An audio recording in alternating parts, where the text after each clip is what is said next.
Well, thank you very much. It's an honor to have President Zeleński of Ukraine.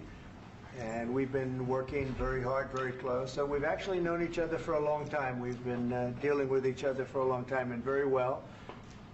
We had a little negotiation spat, but that worked out great. I think for both countries, I think for the world, actually, beyond both countries.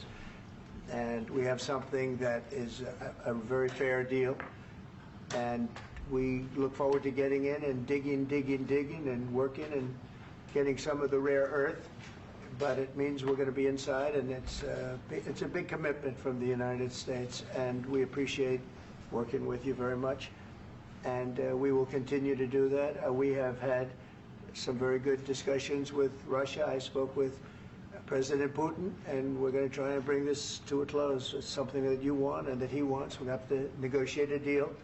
But we've started the confines of a deal, and I think something can happen. The big thing is the number of soldiers, mostly at this point, but soldiers being killed. You're losing thousands of soldiers. So on both sides, we're losing a lot of soldiers, and we want to see it stop. And we want to see the money get put to different kinds of use, like rebuilding. And we're going to be working very hard. But we've had a lot of very good conversations. I will say until we came along, the Biden administration didn't speak to Russia whatsoever. They didn't speak to anybody. They just allowed this to continue. And I will say that, I'll say in front of you, you've heard me say it 1,000 times, if I were president, this war would have never happened. We would have had a deal negotiated for you without having to go through what you've gone through. But your soldiers have been unbelievably brave. We've given them great equipment, but somebody has to use the equipment. They've been unbelievably brave, and we give them great credit. This was supposed to be over very quickly, and here we are 3 years later.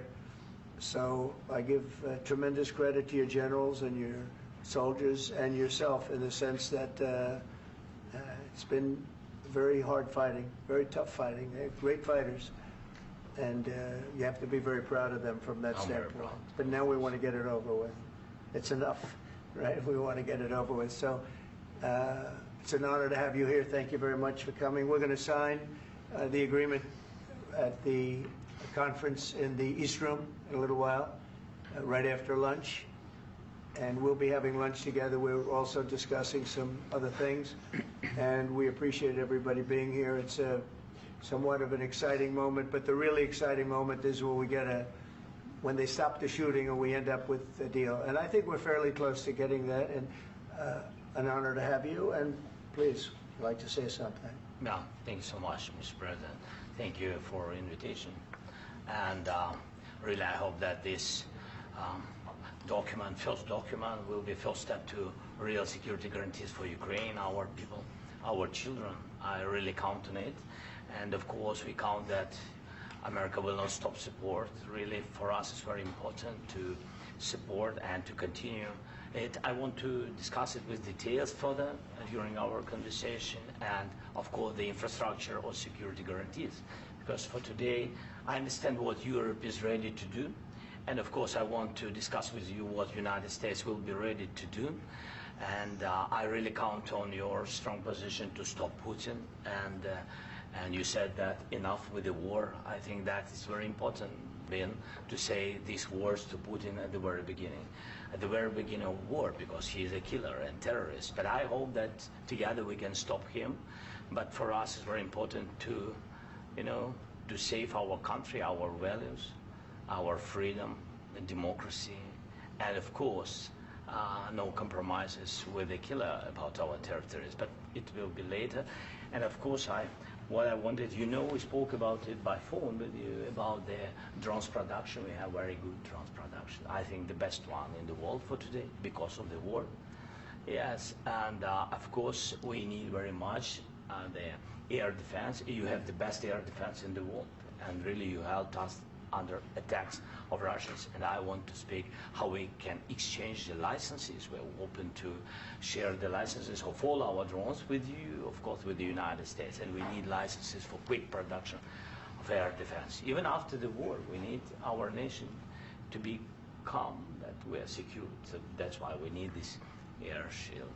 And of course, about this I want to speak about the contingents. I think that France and UK already spoke to you, and we know that Europe is ready, but without the United States, they will not be ready to be as strong as we need. And the last point, last not least, about exchange, about our people and children. And you know that these crazy Russians, that they stolen 20,000 of children, Ukrainian children. They changed their names, they changed their, their families, relatives, and now they're in Russia. We want to bring them back, and really, it's a big, big dream, task, and goal for me, and our warriors. By the way, Mr. President, we exchanged, released more than 4,000 warriors from Russian prison, but there are thousands more in the prison.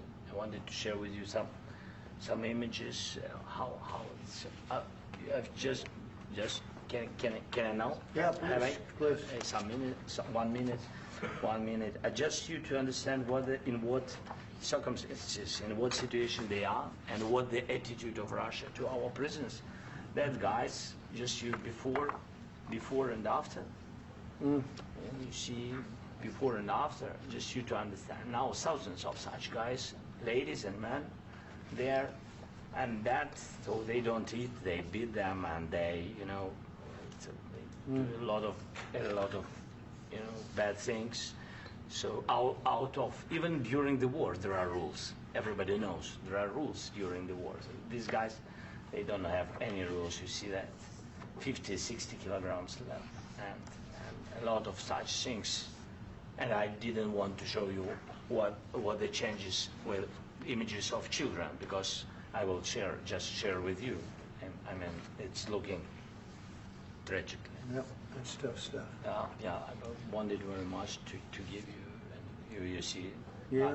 This is pastor, by the way. They stolen pastors, because it's not Russian church. They stolen pastors and moved pastors to the prison. At the end of last year, we brought 3 pastors, and we could exchange them. And this is pastor, you see. Yeah, that's tough.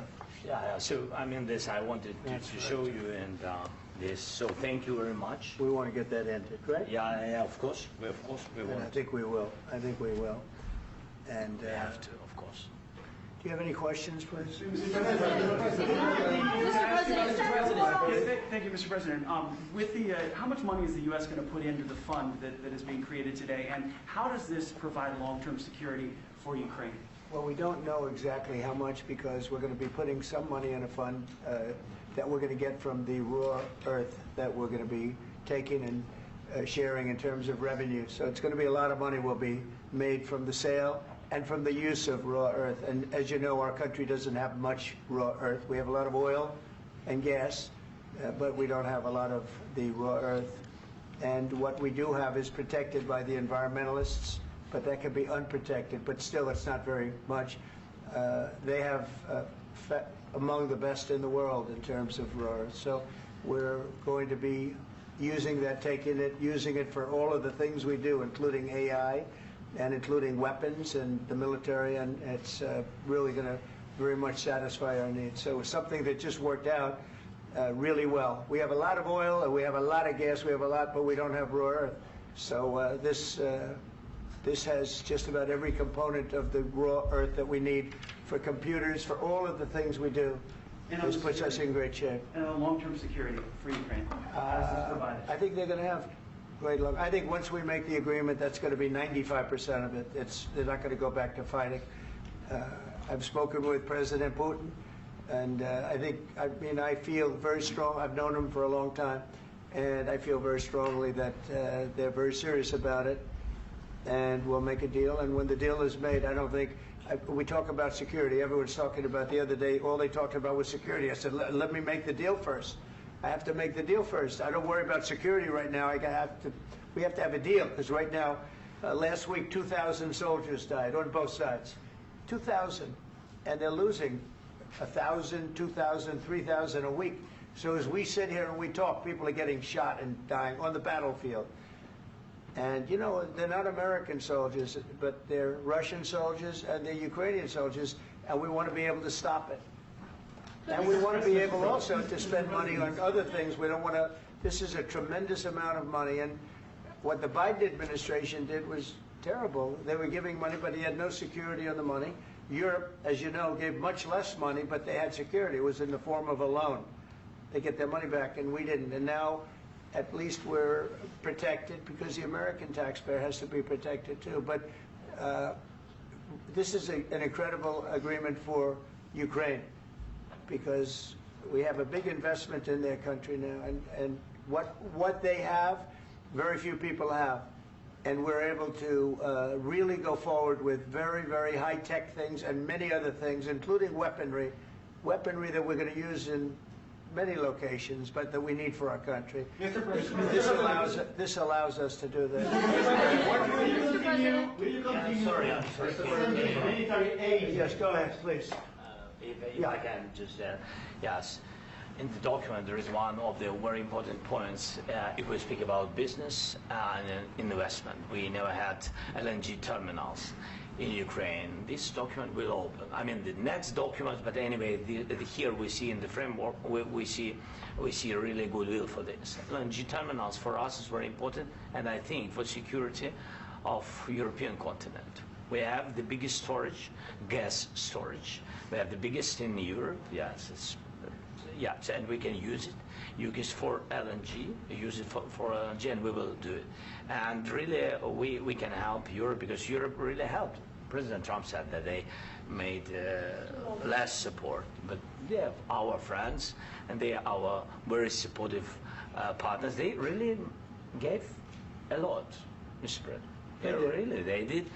They gave a lot, but they gave much less. No. Much less. No. No. No. Okay.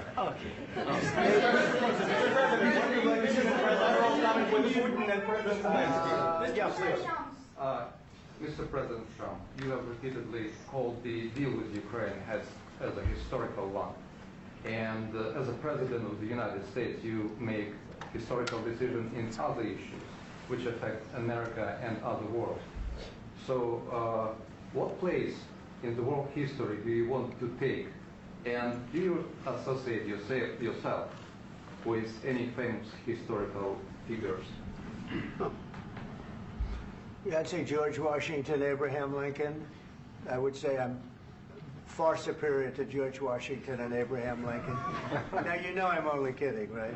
Because when I say that, the fake news is going to go wild. They're going to say he considers himself to be better than Washington. But you never know. You never know. I don't compare myself to anybody. I'm here to do a job. We've had a great 35 days or whatever it might be, a month, a little more than a month.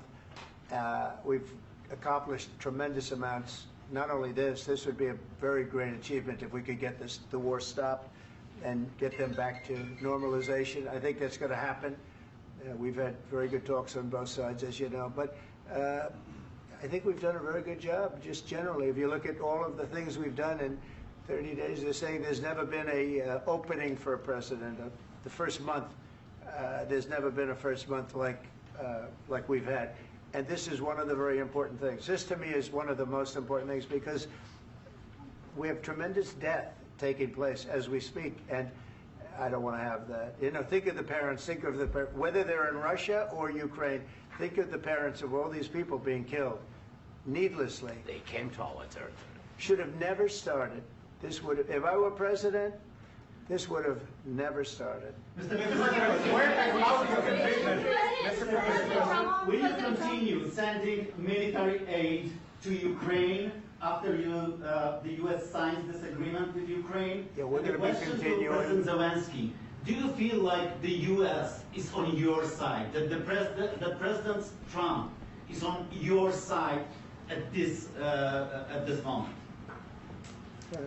What do you think? He wants to know, do you think that, sort of a stupid question. I guess we wouldn't be here if I wasn't. I think that the United States on our side from the very beginning of occupation, and I think that President Trump on our side, and of course, I'm sure that the United States President will not stop support. This is crucial for us. It's important for us. Yes.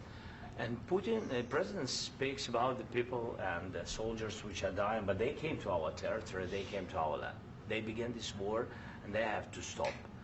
And I think this is the question, with really the most important question. Can President Trump, I hope yes, with some other allies, to stop Putin, withdraw these enemies, our enemy, withdraw these troops from our land? And I think that you asked about the history, I think that if President, or when, he will stop Putin, if President Trump will bring peace to our country, I think he will be on this wall. We've had very, very good talks. Military aid to Ukraine. President Zelensky just said that there will be no compromises with Vladimir Putin. I just wanted to ask both of you, firstly, are there compromises that you think that President Zelensky is going to have to make? And President Zelensky, is there anything that you might be thinking that you may be able to offer or bring to the table, for example, elections? Thank you. I think you're going to have to always make compromises. You can't do any deals without compromises. So certainly he's going to have to make some compromises, but hopefully they won't be as big as some people think you're going to have to make. That's all. That's all we can do. I'm here as an arbitrator, as a mediator to a certain extent between two parties that have been very hostile, to put it mildly. They've been very hostile. There's been a vicious war. There's been a vicious war. You know, it's a very level battlefield, and those bullets go out, and as I've said many times, we were talking about it with Pete, many times the only thing stopping those bullets is a human body. And in the case we're talking about, generally young human bodies are stopping a lot of bullets. It's dead level. That's why it's great farmland. It's great land. It's great farmland, but there's very little protection against the bullets that are being, and other things that are being shot. So all I can do is see if I can get everybody at the table and get an agreement. And I think we're going to end up with an agreement. Otherwise, I wouldn't probably be even here today. Mr. President, I've got two questions for you. You think ultimately your legacy will be the peacemaker and not the president that led this country into another war and ended foreign wars? And I've got a question. I hope it will. I mean, I hope I'm going to be remembered as a peacemaker. This would be a great thing if we could do this. I'm doing this to save lives more than anything else. Second is to save a lot of money, but I consider that to be far less important. So I hope I'm going to, thank you, Brian, for that question. It was a nice question. I hope I'll be known and recognized as a peacemaker. This would be a great thing to solve. This is a very dangerous situation. You know, this could lead to a third world war. This was headed in the wrong direction. If this election were lost, if we didn't win this election, and by the way, we won it by a lot. That was a mandate. We won every swing state. We won the popular vote by millions and millions of votes. We won everything. The districts, you look at the areas of red, take a look at a map. This was a big mandate, and this was one of the things. I said, we're going to get this thing settled. If we didn't win, I think this could have very well ended up in a third world war, and that would not have been a good situation. What was your second question? And my second question for President Zelensky, why don't you wear a suit? You're at the highest, why don't you wear a suit? You're at the highest level in this country's office, and you refuse to wear a suit. Just want to see if do you own a suit? Yeah, problems. A lot of Americans have problems with you not respecting the dignity of this office. I will wear a costume after this war will finish. Okay. Yes, maybe one. Maybe something like this. Something like Yes, yours. sir. Yes. That'd be great. Maybe something better. I don't know. We will see. Maybe something cheaper than. Yeah. Thank you. Thank you. President Trump. Thank you, President Trump. You said yesterday that you have. Are you going to send more arms to Ukraine in case there's no peace? Yeah, we're going to have arms to Ukraine, yeah, sure. Hopefully I won't have to send very much, because hopefully we're going to have it finished. We're looking forward to finishing this quickly. We're not looking forward to sending a lot of arms. We're looking forward to getting the war finished so we can do other things. But we very much appreciate the agreement, because we needed what they had, and we're treating, you know, our country is now treated fairly. Biden didn't do that. He didn't know what the hell he was doing. This should have never happened. This should have never started. But you know, sure, the answer is yes, but hopefully we won't have to send much because I'm looking forward to getting it done quickly, very quickly. Does that mean you'll provide security guarantees, Mr. President? I don't want to talk about security yet because I want to get the deal done. You know, you fall into the same trap like everybody else. A million times you said over and over, I want to get the deal done. Security is so easy. That's about 2% of the problem. I'm not worried about security. I'm worried about getting the deal done. The security is the easy part. Security is very nice. Everybody stopped shooting. And now will Europe put people there? I know France is going to. I know the UK is going to. I know other countries are going to, and they happen to be right next door. We haven't committed, but we could conceivably. You know, we have security in a different form. We'll have workers there digging, taking the raw earth so that we can create a lot of great product in this country. So in that sense, you have something, but we haven't determined that yet. I will say, in speaking to France and in speaking to, and they were here, as you know, last week and just the other day, they have committed to a lot of security. I don't think you're going to need much security. I think once this deal gets done, it's over. Russia's not going to want to go back, and nobody's going to want to go back. When this deal ends, I really believe this deal is going to be over. Yeah, please go ahead. Go ahead. Mr. President, thank you. You had President Macron and Keir Starmer at the White House this past week, both of whom praised your courage and conviction to lead the pathway towards peace. Yes. Part of that involved, though, re-engaging Russia in diplomatic relations, something that previous leaders lacked the conviction to do so. What gave you the moral courage and conviction to step forward and lead that? Well, I love this guy. Who are you with? One American News, sir. Well, that's why I like him. One American News does a great job. I like the question. I think it's a very good question. It's a pathway to peace. It's a pathway to getting something solved. And I feel that as the head of this country, I have an obligation to do that. Plus, you know, we're very much involved. We got involved. It's too bad we got involved because there should have been no involvement because there should have been no war. And there shouldn't have been October 7th. That would have never happened. As you know, Iran was broke. They had no money to give to Hezbollah. They had no money to give to Hamas. They were stone cold broke. And then under Biden, they became rich as hell. They went from no money to $300 billion in a period of 4 years. And they gave a lot of that money away, and you see what happened. And that's a real mess also that we hope to be able to solve. But no, I appreciate your question very much. I feel I have an obligation to try and do something to stop the death.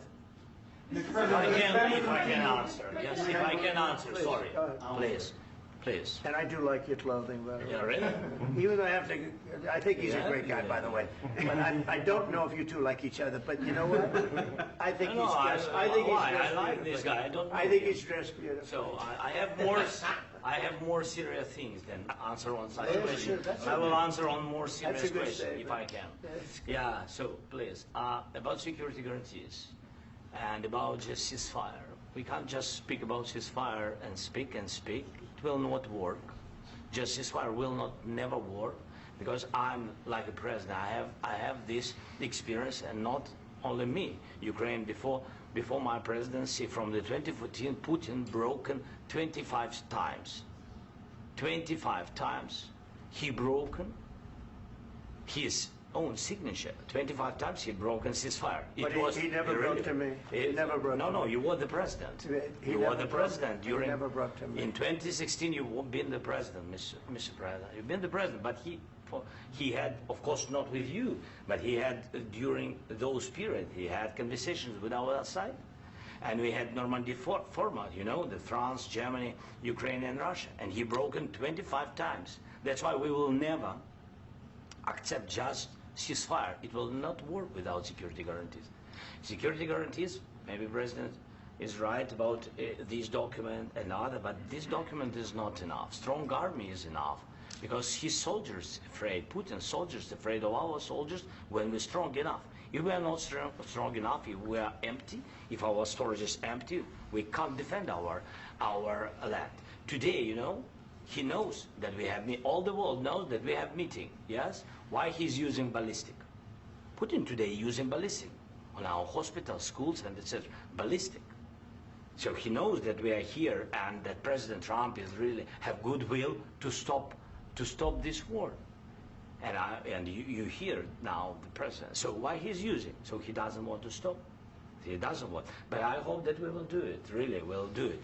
Security. When we speak about security guarantees, when the Europeans are ready for contingents, they need USA backstop. If there will not be United States, we will not never have any contingents, strong contingents from the Europeans, because they don't want to divide alliance, connection between the United States and the main and strongest ally and Europeans. And this is crucial, this is important. That's what we want to speak about very much. This is very important. And air defense. So air defense, really, we have big deficit with all these systems, and we need to provide this. We need it very much. Otherwise, Putin will never stop, and will go further and further. He doesn't want. He hates us. You know, it's not about me. He hates Ukrainians. He thinks that we are not a nation. He thinks, and he shared these thoughts. I think maybe with your team also. I don't know, but with all the Europeans, in media, officially and not, he always said that there is no such country, such nation, such language, and such life like Ukrainian. No, he really doesn't respect all the Ukrainians, and he wants to destroy us. And you are right, Mr. President. That's 2%. This document, maybe other documents, it's a very good start, very good, but it will not enough to stop this person. Should Russia change or rebuild Ukraine? Mr. President, after these Should Russia change or rebuild Ukraine? They have to pay. This question. This is the rule. This is the rule of the war. This is the rule of the war. During all the centuries, all the history, this is the rule of the war. Who began, those pay. Do you agree This with is the rule. Putin began this war. He has to pay all money for innovation. He has to pay. Of course, some Russian assets, what we have in Europe, about 300 billion, we can use them. We can use for innovation and buy military support from the United States also. We can do it, but it's not enough. It's not enough. Under these circumstances, do you envision a trilateral summit with Putin and President Zelensky? Wait 1 second. I asked this question that you didn't like because I wanted to know if you want to position yourself in the middle between Russia and Yes. Ukraine, or on the Ukraine's No, I'm in the middle. I want to solve this thing. I'm for both. I want to get it solved. And it's wonderful to speak badly about somebody else, but I want to get it solved. If we can solve it, great. If we can't solve it, they're going to have to fight it out, and who knows what's going to happen. But I want to see it get solved. May I follow up? One more question about U.S. troops in Europe. After Russian invasion of Ukraine, your predecessor sent additional troops to Eastern Europe, including Poland, my country. Yeah. Are you committed to keeping these troops on the eastern flank of NATO in the future? I'm very committed to Poland. I think Poland has really stepped up and done a great job for NATO. They, as you know, they paid more than they had to. They are one of the finest groups of people I've ever known. I'm very committed to Poland. What about Baltics? Poland's in a tough neighborhood, you know. What about the Baltics? The Baltics, they got a lot of, it's a tough neighborhood too, but we're committed. We're going to be very committed, and we're committed to NATO. But NATO has to step up, and the Europeans have to step up more than they have. And I want to see them equalize, because they are in for far less than we're in, and they should be at least equal. You understand that? Why is the United States, we have an ocean in between, why is the United States in for so much more money and other things as Europe? With that being said, and as you said, they've also been obviously very helpful, but we have put in far more than they have, and I think they should equalize. Mr. President, Please, go ahead. About the agreement again today, what changed between the first time that Secretary Bessent gave President Zelensky the agreement and today for the signing? We made a deal. So What was the I'm just, deciding factor? I'm a business person. We made a deal. That's what changed. Mr. President, I didn't think we were going to make a deal, and We ended up making the deal, so that changed. Mr. President, what and how do you envision a trilateral summit with President Zelensky and Putin? I don't know, in but these well, they circumstances? don't like each other, I can tell you that. Okay? They do not like each other. This is not a love match, and it's unfortunate. That's why you're in this situation. The United States should not have allowed this to happen, okay? The United States, run by a man that didn't know much, I'm going to be very nice, run by an incompetent person, very incompetent person, should never have allowed this to happen. I've stopped wars. I've stopped many wars. My people will tell you, I stopped wars that nobody ever heard about. I stopped wars before they ever started. You can look at I could give you a lot of nations that would tell you right now they were probably going to war. I could tell you right now there's a nation thinking about going to war on something that nobody in this room has ever even heard about. Two smaller nations, but big, still big. And I think I've stopped it. But this should have never happened. Sorry, just a second. About any negotiations. First of all, I want really to tell you, and I think that everybody understands that Ukraine, more than Ukrainians, nobody wants to stop this war. But at the future, any negotiations, it's understandable that two sides of the war, not Russia and the United States, because this is not the war between Russia and the United States. This is war of Russia against Ukraine and Ukrainian people. So these two sides will be at the anyway will be at the negotiation table. Then of course United States, like the strongest partner of the Ukraine, and of course Europe. I think Europe is very important. I want to speak about it with the President. Yes, Europe is very important for us because we really defend Europe for today. All Europeans really recognize that we are defending the line and they have real life and our people are dying. That's why they helped us. And also it's about the NATO. Yes, between, like the President said, you have big, nice ocean. Yes, between us. But if we will not stay, Russia will go further to Baltics and to Poland, by the way. But first to the Baltics. It's understandable for them because they've been in the USSR. You know, they've been one of the republics of the USSR, and Putin wants to bring them back to his empire. It's a fact. And when he will go there, if we will not stay, you will fight. Your American soldiers, it doesn't matter, do you have ocean or not, your soldiers will fight. Mr. President, would you be willing to visit Ukraine, maybe Kyiv or Odessa, which is going to be at the Riviera or Black Sea? It was my question. I'm sorry. I don't want to talk about Odessa now. Let's not talk about Odessa. I want to talk about making a deal, getting peace. We don't have to talk about Odessa, but a lot of cities have been destroyed. A lot of cities that are not recognizable. There's not a building standing. No. And a lot of things have to happen. You have to come and to look. No. We have very good cities. Yes, a lot of things have been destroyed, but mostly cities alive and people work and children go to school. Sometimes it's very difficult. Sometimes closer to front line, children have to go to underground schools or online, but we live. Ukraine is fighting and Ukraine lives. This is very important. And maybe it's Putin is sharing this information that he destroyed us. No, he lost 700,000 people, 700,000 soldiers. He lost everything. Yes. So. Mr. President, one more. I mentioned Poland. Please, go ahead.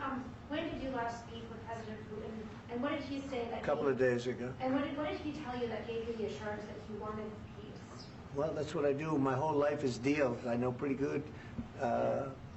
And I've known him for a long time. I've dealt with him for a long time. He had to suffer through the Russia hoax. You know, Russia was a hoax. It was all Biden. It was nothing to do with him. So he had to suffer through that, and he was able to do that. I think that he wants to make a deal, and he'd like to see it end. That's all I do. That's what I do. My whole life, that's what I do is make deals. And I'm in the middle of a mess because this is a real mess. It's a very dangerous one. If this doesn't get solved now, it's not going to get solved for a long time. So I hope we're going to get it solved. In the back, please. Thank you, Mr. President. Prime Minister Starmer claims repeatedly that his government believes engaged in censorship. But his country's government arrests people for memes and thought crimes, and even more worrisome is pressuring American companies to censor Americans on its behalf. How can he be a reliable, trustworthy partner when he says things that are demonstrably false on such an important topic? Well, we actually spoke to him about that yesterday, and we thought they took it very, very much too far. JD was very strong on it. So was I. So was Marco. And we've been speaking to him about it. Marco, would you like to say something about that? We have concerns, obviously, with the conduct of those, particularly as it impacts Americans. And there's real concern that American speech, which is online, could fall into the hands of British or any country's jurisdiction. And so this is a point the Vice President made of Munich, and I think it's a very compelling one, that what unites us with Europe, as much as anything else, is these shared values, and one of them being free speech. And so if Americans are threatened by it, we're going to need to take action in that regard. Mr. President. It's actually a very important question. We spoke about this in detail with the Prime Minister, the Foreign Secretary, and others at lunch yesterday, and I know that Secretary of Commerce Lutnick followed up in private meetings last night. This is really important. We believe Americans have the right to speak their mind, even if we in this room disagree with them. They have the right to speak their mind in the public square, which is often online these days. And we're going to defend that right as it pertains to American companies and American citizens vigorously if we have to. I do think that under the President's leadership, we're going to find common ground with our friends in the UK on this question, but it remains to be seen. The principle that will guide us is we believe in free speech in this country, and we'll fight for it for American citizens. Mr. President, on the deal, is there any other oil and gas component to the deal? Is it all critical? A little bit. We'll see. On LNG? But we're not really looking for that so much. We got a lot. We have more than anybody in the world, by far. So no, we're not talking about it too much, but a little bit. I think it affects also, but for the most part, no. And sir, is there any agreement from Ukraine to purchase U.S. LNG as part of the deal, or is that on the table at all? No, we don't need that. Mr. President, I just wanted to ask you about, you just mentioned that you'd spoken to Vladimir Putin a couple of days ago. Just to be clear, that's a new call, not the one that you... I've spoken to him on numerous occasions. Okay. And how was the latest call? What did you discuss? How did it go? Are you serious with that question? I am. I'd love to know. It went well. I think we're going to have a deal. On the minerals deal, Mr. President, some of those minerals are in the east of Ukraine, not far from the front lines and in areas that Russia has occupied. Will you direct President Putin to withdraw his forces from those areas if there's U.S. interest? Well, we'll take a look at the time. We have a lot of area. It's a very big area we're talking about, so we'll take a look. I'll study that and I'll see. And who would protect those minerals if they are U.S. interests? Would that be Ukrainian forces? They'll be protected. The agreement will protect them. U.S. The agreement, yeah, we're signing an agreement. Right, but what if Russia tries to invade or there's Russian aggression in their spot? I just told you I don't think that's going to happen. And if that were going to happen, I wouldn't make a deal. If I thought that was going to happen, I wouldn't make a deal. Some people may wonder why. You know, they ought to focus on CNN on survival, not asking me these ridiculous questions. Focus on surviving, because CNN's got such low ratings. I don't think they're going to survive. Let's go. Please go. I already mentioned Poland. Poland was under Russian control for decades after the Second World War. When I was a kid, I looked at the United States not only as a most powerful country, richest country in the world, the country that has great music, great movies, great muscle cars, but also as a force for good. And now I'm talking with my friends in Poland, and they are worried that you align yourself too much with Putin. What's your message for them? Well, if I didn't align myself with both of them, you'd never have a deal. You want me to say really terrible things about Putin and then say, "Hi, Vladimir, how are we doing on the deal?" That doesn't work that way. I'm not aligned with Putin. I'm not aligned with anybody. I'm aligned with the United States of America and for the good of the world. I'm aligned with the world, and I want to get this thing over with. You see the hatred he's got for Putin. It's very tough for me to make a deal with that kind of hate. He's got tremendous hatred, and I understand that, but I can tell you the other side isn't exactly in love with, him either. So it's not a question of alignment. I'm aligned with the world. I want to get the thing set. I'm aligned with Europe. I want to see if we can get this thing done. You want me to be tough? I could be tougher than any human being you've ever seen. I'd be so tough.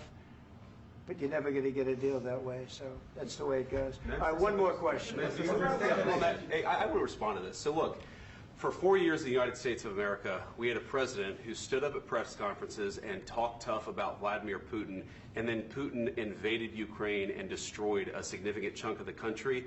The path to peace and the path to prosperity is maybe engaging in diplomacy. We tried the pathway of Joe Biden, of thumping our chest and pretending that the President of the United States' words mattered more than the President of the United States' actions. What makes America a good country is America engaging in diplomacy. That's what President Trump is doing. Can I ask you? Sure. Yeah? Yeah. Okay. So he occupied our parts, big parts of Ukraine, part of East and Crimea. So he occupied it on 2014. So during a lot of years, so I'm not speaking about just Biden, but those time was Obama, then President Obama, then President Trump, then President Biden, now President Trump, and God bless, now President Trump will stop him. But during 2014, nobody stopped him. He just occupied and took. He killed people. You know what the contact 2015. 2014. 2014 and 2014. 2014. Yeah. So I was not here. Yeah, but that's exactly right. Yes, but during 2014 till 2022, yeah, the situation the same. The people are been dying on the contact line. Nobody stopped him.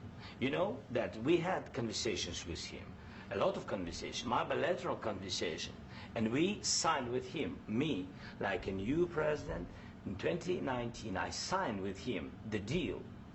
I signed with him, Macron and Merkel, we signed ceasefire. Ceasefire. All of them told me that he will never go. We signed with him with gas contract. Gas contract. Yes, but after that, he broken this ceasefire. He killed our people and he didn't exchange prisoners. We signed the exchange of prisoners, but he didn't do it. What kind of diplomacy, JD, you are speaking about? What do you mean? I'm talking about the kind of diplomacy that's going to end the destruction of your country. Yes, but if you Mr. President, with respect, I think it's disrespectful for you to come into the Oval Office and try to litigate this in front of the American media. Right now, you guys are going around and forcing conscripts to the front lines because you have manpower problems. You should be thanking the President for trying to bring it into this conflict. Have you ever been to Ukraine that you say what problems we have? I have been to. Count once. I've actually watched and seen the stories, and I know what happens is you bring people, you bring them on a propaganda tour, Mr. President. Do you disagree that you've had problems bringing people into your military? And do you think that it's respectful to come to the Oval Office of the United States of America and attack the administration that is trying to prevent the destruction of your country? A lot of questions. Let's start from the beginning. Sure. First of all, during the war, everybody has problems. Even you, but you have nice ocean and don't feel now, but you will feel it in the future. God bless. You don't know that. God bless. You don't God know bless. that. You will not have a war. Don't tell us what we're going to feel. We're trying to solve a problem. Don't tell us what we're going to feel. I'm not telling you. Because I'm you're in no answering on position this to question. dictate that. That's exactly what you're doing. You're in no position to dictate what we're going to feel. We're going to feel very good. You will feel influence. We're going to feel very good and very strong. You will feel influence. You're right now not in a very good position. You've allowed yourself to be in a very bad position, and he happens to be right about it. From the very beginning of the war. You're not in a good position. You don't have the cards right now. With us, you start having cards. Right now, you don't. You're playing cards. You're playing cards. You're gambling with the lives of millions of people. You're gambling with World War III. You're gambling with World War III. And what you're doing is very disrespectful to the country, this country. That's backed you far more than a lot of people said they should have. Have you said thank you once? This A lot entire of meeting? times. No, in this Even entire meeting, today. have you said thank Even you? today. You went to Pennsylvania and campaigned for the opposition in October. Offer some words of appreciation for the United States of America and the president who's trying to save your country. Please, you think that if you will speak very loudly about the war, He's not speaking loudly. He's not speaking loudly. Your country's in big trouble. Can I Wait a answer? minute. No, Can you've I done a lot answer? of talking. Your country is in big trouble. I know. You're not winning. I know. You're not winning this. You have a damn good chance of coming out okay because of us. Mr. President, we are staying in our country, staying strong from the very beginning of the war. We've been alone, and we are thankful. I said thanks you haven't in been this alone. cabinet, You and haven't not been only alone. in this cabinet. We gave you, through I this said stupid president, $350 billion.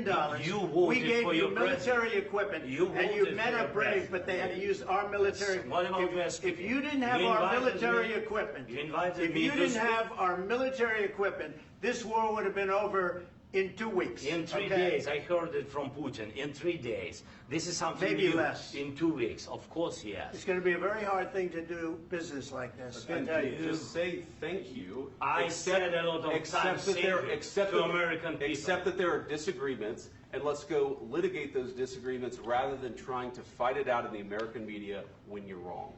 We know that you're wrong. But you see, I think it's good for the American people to see what's going on. I understand, sir. I think it's I very understand. important. That's why I kept this going so long. You have to be thankful. You don't have the I'm cards. thankful. You're buried there. Your people are dying. tell you You're again, running I low know. on soldiers. Listen, Please, you're running Mr. low on President. soldiers. It would be a damn good thing. Mr. And then President. then you tell us, I don't want a ceasefire. I don't want a ceasefire. I want to go, and I want this. Look, if you could get a ceasefire right now, I tell you, you take it so the bullets stop flying and your men stop getting killed. Of course, we want to stop the war. But you're I saying said- you don't want a ceasefire. But I said to you, I want a ceasefire. with guarantees. Because you'll get a ceasefire faster than an agreement. Ask our people about ceasefire, what they think. That wasn't it doesn't with matter me. for you what That what wasn't is with me. It That was wasn't with you. a guy named Biden who was not a smart person. This That is was your- with, this that is was with your Obama. president. It was your president. Excuse me. That was with Obama, who gave you sheets, and I gave you javelins. Yes. I gave you the javelins to take out all those tanks. Obama gave you sheets. In fact, the statement is Obama gave sheets and Trump gave javelins. You got to be more thankful, because let me tell you, you don't have the cards. With us, you have the cards. But without us, you don't have any cards. One more question to Mr. Vice President. I'm sorry. It's going to be a tough deal to make, because the attitudes have to change. What if Russia breaks ceasefire? What if Russia breaks peace talks? What do we do then? I understand that it's a heated conversation right now. What are you but saying? what if She's asking, what if Russia Putin breaks the breaks ceasefire? What if anything? What if a bomb drops on your head right now? But they have Okay? broken What if they ceasefire broke it? many I don't know. They broke it with Biden, because Biden, they didn't respect him. They didn't respect Obama. They respect me. Let me tell you, Putin went through a hell of a lot with me. He went through a phony witch hunt where they used him and Russia. Russia. You ever hear of that deal? That was a phony Hunter Biden, Joe Biden scam. Hillary Clinton, Shifty Adam Schiff. It was a Democrat scam. And he had to go through that. And he did go through it. We didn't end up in a war. And he went through it. He was accused of all that stuff. He had nothing to do with it. It came out of Hunter Biden's bathroom. It came out of Hunter Biden's bedroom. It was disgusting. And then they said, oh, the laptop from hell was made by Russia. The 51 agents. The whole thing was a scam. And he had to put up with that. He was being accused of all that stuff. All I can say is this. He might have broken deals with Obama and Bush, and he might have broken them with Biden. He did, maybe. Maybe he didn't. I don't know what happened. But he didn't break them with me. He wants to make a deal. I don't know if you can make a deal. The problem is, I've empowered you to be a tough guy. And I don't think you'd be a tough guy without the United States. And your people are very brave. But you're either going to make a deal or we're out. And if we're out, you'll fight it out. I don't think it's going to be pretty, but you'll fight it out. But you don't have the cards. But once we sign that deal, you're in a much better position. But you're not acting at all thankful. And that's not a nice thing. I'll be honest, that's not a nice thing. All right, I think we've seen enough. What do you think? Huh? This is going to be great television, I will say that. All right. We'll see what we can do about putting it together. Thank you, sir. I know this is I need the back of this. We'll see. I don't know. All right, guys, come on. Wait, hey, guys, come on. Let's move, please.